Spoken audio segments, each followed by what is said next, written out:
दोस्तों, अगर आपको मुंजिया मूवी के फ्री टिकट्स चाहिए तो हमारे चैनल खूनी मंडे को जल्दी से सब्सक्राइब करो और इस वीडियो को एंड तक जरूर देखना।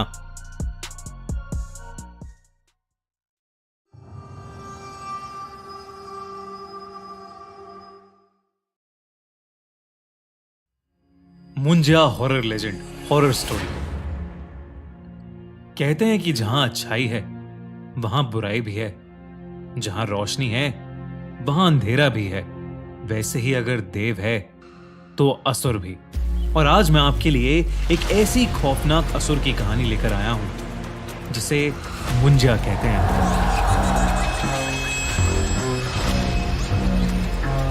रिसेंटली मैंने एक नई मूवी मुंजिया का ट्रेलर देखा, जिसे देखकर मैं बड़ा इंप्रेस हो गया। पहले तो मुझे लगा ये कोई फिक्शनल कैरेक्टर है, लेकिन जब मैंने मुंजिया के बारे में रिसर्च की तो मुझे पता लगा कि वो कितना भयानक है। ये कहानी अभिनव और जय की है, जो बचपन से ही बहुत अच्छे दोस्त थे। दोनों महाराष्ट्र के एक छोटे से शहर में पैदा हुए थे और समुद्र किनारे बसे उसी शहर में बड़े हुए थे। पर आज का दिन कुछ अलग था। आज अभिनव का 18th बर्थडे था। जय ने अभिनव के बर्थडे के लिए एक बहुत ही स्पेशल आइडिया सोच रखा था। वो अभिनव को रात 12 बजने से ठीक पहले ही एक बीच पर ले गया। पर 12 बजते ही जय ने अभिनव को हैप्पी बर्थडे विश किया और अपने बैग से एक शराब की बोतल निकाली। अभिनव वो बोतल देखकर थोड़ा चौंक गया।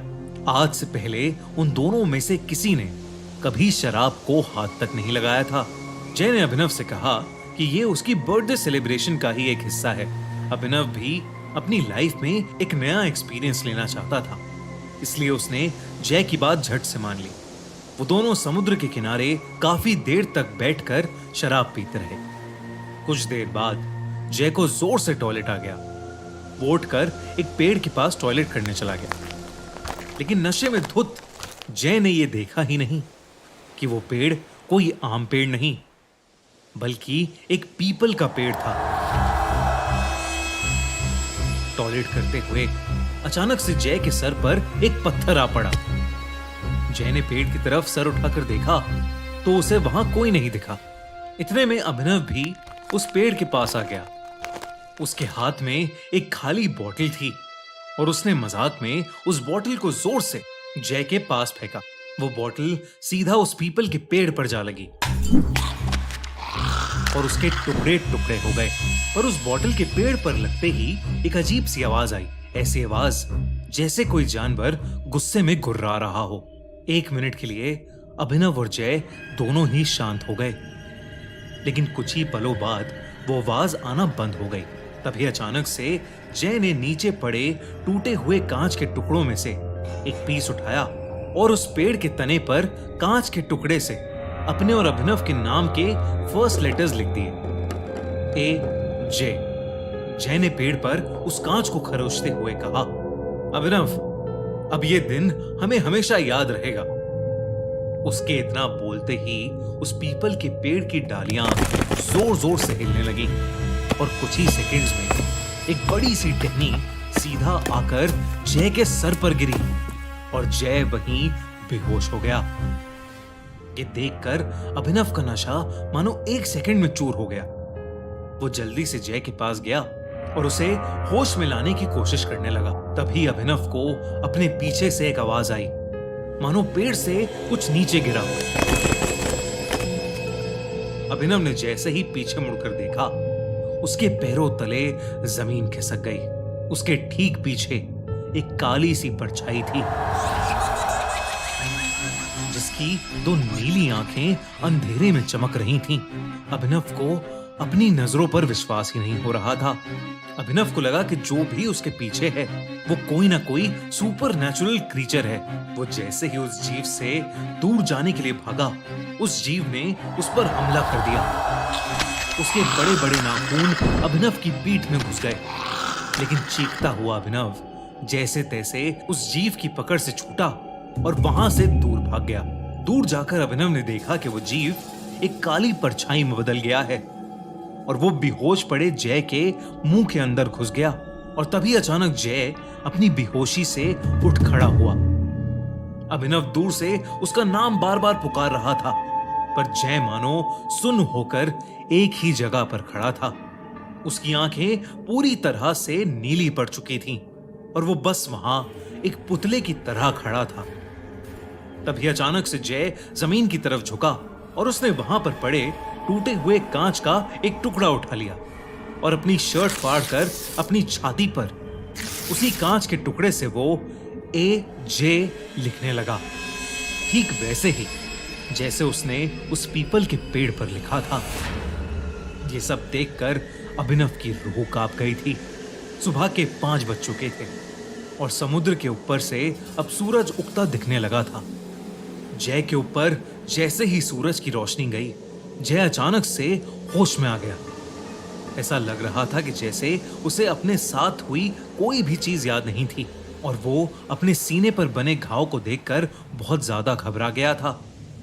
उसके बाद वो दोनों चुपचाप अपने घर चले गए। उस दिन शाम होते ही जय की तबीयत खराब होने लगी। जय अपने बिस्तर पर लेट तो गया, पर उसे बिल्कुल भी नींद नहीं आ रही थी। उसके दिमाग से उस जीव की शक्ल निकल ही नहीं रही थी।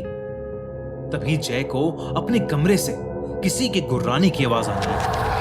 आवाज ठीक वैसे ही थी जैसी उन्हें कल उस पेड़ के पास से आ रही थी। जय इतना घबरा गया कि उसने डर के मारे अपनी आंखें बंद कर लीं और चादर को अपने मुंह पर चढ़ा लिया। कुछ ही पलों बाद वो आवाज आना बंद हो गई और कमरे में एक सन्नाटा हो गया। जय का डर थोड़ा कम हुआ तो उसने अपने चेहरे से उस चादर को हटा लिया, लेकिन जैसे ही चादर को हटाकर जय ने अपनी आंखें खोली तो उसके दिल की धड़कनें लगभग रुक ही गईं।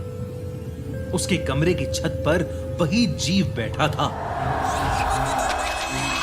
लेकिन इस बार उसका खौफनाक चेहरा साफ साफ दिख रहा था। वो जीव एक भयानक राक्षस की तरह दिख रहा था। उसकी चमड़ी बिल्कुल पेड़ के तने जैसी थी और उसका चेहरा बिल्कुल एक छोटे बच्चे जैसा था। इससे पहले कि जय कुछ कर पाता, उस भयानक राक्षस ने जय पर अटैक कर दिया। उधर अभिनव बहुत घबराया हुआ था। जब उसके पापा ने उससे उसके घबराहट की वजह पूछी तो उसने अपने पापा को पूरा किस्सा बताया कि उनके साथ पिछली रात क्या हुआ था। अभिनव के पापा शहर के माने जाने वाले पंडित थे, लेकिन अभिनव की बात सुनकर उनका दिल दहल उठा।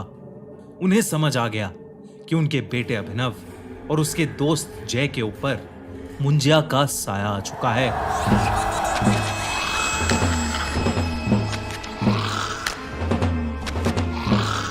उन्होंने बताया कि मुंजिया एक ऐसा असुर है जो एक बार पीछे पड़ जाए तो पीढ़ियों तक पीछा नहीं छोड़ता। जब कोई बच्चा अपने मुंडन के 10 से 14 दिन के बीच किसी वजह से मर जाता है तो उसकी आत्मा मुंजा बन जाती है। मुंजा एक गुस्से से भरे बच्चे की तरह होता है और पीपल के पेड़ पर रहता है, और अगर कोई उस पीपल के पेड़ से छेड़खानी करे तो वो उस इंसान के पीछे पड़ जाता है। उन्होंने उसी वक्त अभिनव और जय को लेकर उस पेड़ के पास जाने का डिसीजन लिया। रात को अभिनव और उसके पापा जय के घर पहुंचे, पर वहां जो उन्हें दिखा उस पर किसी को विश्वास ही नहीं हुआ। जय की अपने बिस्तर में ही मौत हो चुकी थी।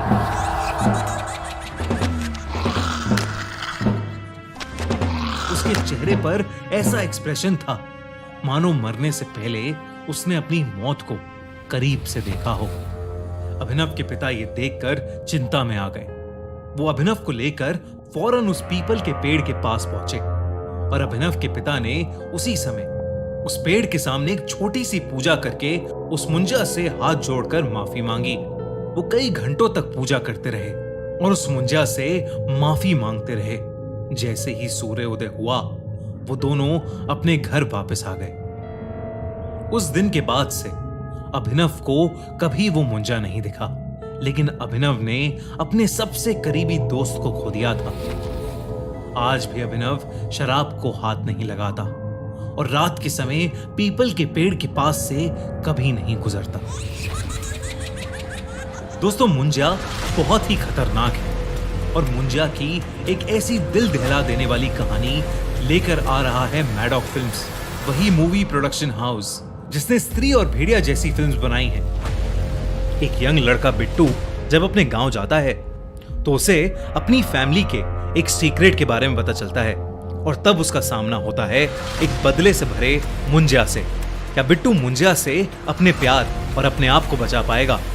क्या वो अपनी फैमिली को उस भयानक मुंजिया से प्रोटेक्ट कर पाएगा? जानने के लिए देखिए मुंजिया। 7 जून को थिएटर्स में रिलीज हो रही है, जिसके लिए मैं बहुत ज्यादा एक्साइटेड हूं। और अगर आप भी मेरी तरह एक्साइटेड हैं तो थिएटर्स में मुंजिया मूवी को देखना मत भूलना। इनफैक्ट हम आपके लिए लेकर आए हैं एक गिव अवे कॉन्टेस्ट, जिसमें आप जीत सकते हैं मुंजिया के फ्री मूवी टिकट्स। इस गिव अवे का पार्ट बनने के लिए आपको बस हमारे इंस्टाग्राम को फॉलो करना है और पार्ट लेना है हमारे first ever horror open mic competition में। 5 जून को शाम को 7 बजे मैं आ रहा हूं इंस्टाग्राम पर लाइव आप लोगों की हॉरर कहानियां सुनने, और बेस्ट कहानियों को मिलेगी मुंजिया की फ्री टिकट्स। इससे जुड़ी और डिटेल्स के लिए हमारे इंस्टाग्राम पेज को जल्दी से फॉलो कर लो। और अगर आपको हमारी ये वीडियो अच्छी लगी तो खूनी मंडे को अभी सब्सक्राइब करो और देखो अगले हफ्ते एक और दिल दहला देने वाली हॉरर स्टोरी।